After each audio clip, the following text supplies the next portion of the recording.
এই মুহূর্তের সব থেকে বড় খবর, ধর্মনগর উপনির্বাচনে আস্তে আস্তে করে এগিয়ে যাচ্ছে জহর চক্রবর্তী। জয়ের দিকে এগিয়ে যাচ্ছে ধর্মনগরে জহর চক্রবর্তী। জয়ের উল্লাস শুরু হয়ে গেছে ধর্মনগরে। বিজেপি কর্মী সেলিব্রেশন শুরু হয়েছে ধর্মনগরে। উঠছে গেরুয়া আবির। জয়ের উল্লাসে ধর্মনগর। আপনাদের আবারও জানিয়ে রাখছি, এই মুহূর্তের সব থেকে বড় খবর, ধর্মনগর উপনির্বাচনে আস্তে আস্তে করে এগিয়ে যাচ্ছে জয়ের দিকে জহর চক্রবর্তী। জয়ের উল্লাস শুরু হয়ে গেছে ধর্মনগরে। বিজেপি কর্মীদের সেলিব্রেশন শুরু।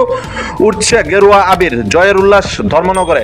নমস্কার, আপনাদের মাধ্যমে আমি ধর্মনগরবাসী সহ সারা ত্রিপুরা রাজ্যবাসীকে অভিনন্দন জানাচ্ছি যে ভারতীয় জনতা পার্টির পক্ষে জনগণের রায় যেভাবে 2018 থেকে শুরু হয়েছে এবং আমাদের নরেন্দ্র ভাই মোদীজির যাত্রা শুরু হয়েছিল 2014 সাল থেকে, সেই ধারা অব্যাহত রেখেছেন ভারতীয় জনতা পার্টির প্রার্থী জহর চক্রবর্তী মহোদয়কে দুহাত ভরে ধর্মনগরের জনগণ ভোট দিয়েছেন এবং আমি আগেই আশাবাদী ছিলাম যে ভারতীয় জনতা পার্টির পক্ষে ধর্মনগরের জনগণ ভোট দেবেন এবং এই জয় শুধু ভারতীয় জনতা পার্টির জয় শুধু বলবো না, এটা ধর্মনগরের সমস্ত সাধারণ জনগণের জয় এবং এই ধর্মনগর থেকেই কিন্তু ভারতীয় জনতা